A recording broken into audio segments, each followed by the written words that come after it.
तीन मोठे प्रकार, त्याच्यामध्ये दोनच मोठे प्रकार वापरतात, एक फ्लॅश मोटर आणि full mounted FWD types of motor. Types of motor first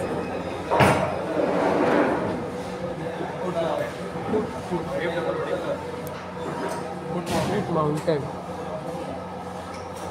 ब्रॅकेटमध्ये B3 टाकायचं. ब्रॅकेटमध्ये B3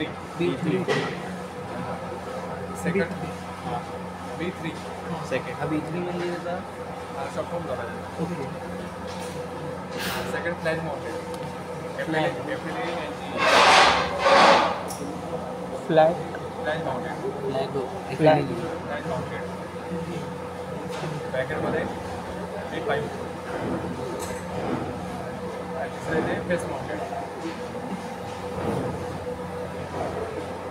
ब्रॅकेटमध्ये B4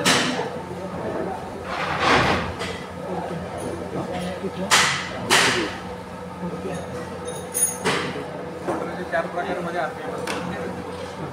750 RPM, 1500 RPM, 1000 RPM आणि 3000 RPM.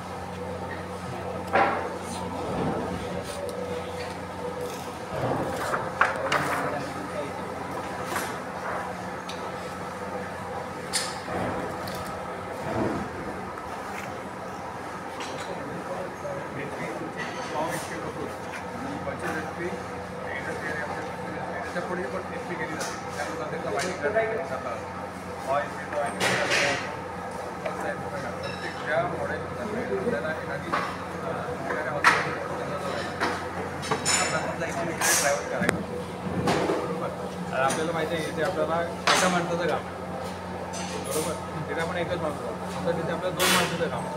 समजा एखादा मोठी वस्तू जायची एकट्यानेच होणार नाही, तिथे 2 माणसाला बरोबर. अशा ठिकाणी काय केलं पाहिजे, आपल्याला कॅपॅसिटी वाढवली पाहिजे.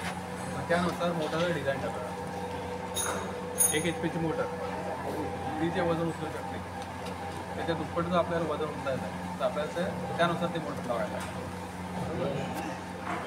जेव्हा ISO स्टँडर्डनुसार मोटर जेव्हा टेस्ट केली जाते तेव्हा त्यांचे ISO ठरलेले असतात. 1 HP ची मोटरचा करंट एवढा पाहिजे किंवा त्याचा टॉर्क एवढा पाहिजे. टॉर्क म्हणजे माहिती आहे ना, करंट माहिती आहे ना, मॅक्झिमम करंट एवढा पाहिजे. त्यानुसार डेटा चालला जातो. डेटा करायच्या अगोदर त्यानुसार पहिला स्टेटस घेतला जातो. स्टेटसची फायडील केला जातो.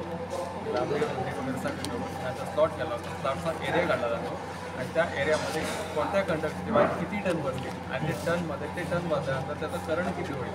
तो करंट कमी जास्त करायचा असेल तर त्या स्लॉटमध्ये तेवढी जागा आहे का हे सगळं पाहिजे जातं. आणि त्याच्यानंतर वायरिंग केलं जातं. वायरिंग डेटा आता आपल्याकडे सगळ्यांचे काढून ठेवायचे, कारण रोज का आपण वायरिंग डेटा करायचं नाही. डेटाच काढला आम्ही आपला 5 प्रोडक्शन चालू होतो. आता 2 HP ची मोटर आहे तर मॅक्झिमम करंट हा तुम्हाला मॅक्झिमम करंट 3.5 ते 4 पर्यंत राहायला पाहिजे. जर 4च्या वरती गेला तर काय परिणाम होईल, हीट झाली तर मोटर जळी. मोटर जळी त्याचा काय फायदा. त्यानुसार 2 पद्धतीची मोटर आपण जेव्हा घेतो तेव्हा डेटा टाकताना 24ची आपण डबल वायर घेतो बरोबर. आणि त्यानुसार त्याचे टर्न ठरले जातात. जर आपण 23ची वायर घेतो तर आपल्याला टर्न तर वाढवायला लागतील. आणि टर्न जर वाढवायचे असेल तर आपल्याला स्लॉटमध्ये जागा पाहिजे. स्लॉटमध्ये जागा नाही त्यानुसार तो एरिया टपला जातो. त्या स्लॉटनुसार तो एरिया टपला जातो आणि त्या स्लॉटमध्ये बाइंडिंग कन्सिडर केली जाते. त्याच्यामध्ये आपले मोटर इंडक्शनमध्ये सिंगल फेज, 2 फेज आणि 3 फेज अशा प्रकारे येतं. 3 फेज मोस्टली ह्या 3 फेज इंडस्ट्रियल एरियामध्ये वापरल्या जातात. सिंगल फेज हे आपण पंपाईमध्ये आपल्या घरगुती वापरतो. आता जी इलेक्ट्रिसिटी म्हणून जी लाईट येते बरोबर आपल्याला 3 फेजपासून सिंगल फेज घराचा पण सिंगल फेज वापरतो. आणि शेतकरी याच्यासाठी मोटर भेटण्यासाठी आपण वेगवेगळ्या 3 कंडक्टर असतात. ह्याला एक टर्मिनल आपण देतो, ह्याला देतो, ह्याला याच्यामध्ये एक फेस, ह्याच्यामध्ये दुसरं आणि ह्याच्यामध्ये असे करून इंडस्ट्री पण डायरेक्ट ते 3 फेज दिले असतात. त्यानुसार हे वायरिंग ठरलं जातं. सिंगल फेजचं पण वायरिंग वेगळं आहे. सिंगल फेजसाठी आपल्याला वायरिंग वेगळं करावं कारण तिला करंट एकदम कमी ठेवायला लागतं. आपल्याला ह्याच्यावर ठेवायचं असेल आपल्याला सिंगल फेज ठेवायला तर करंट कमी राहायला पाहिजे ना. फुल करंट असेल तर मीटर केवढा झाला आहे मी करायचं त्यानुसार ते जातं आणि त्याची कॅपॅसिटी पण ठरली आहे. सिंगल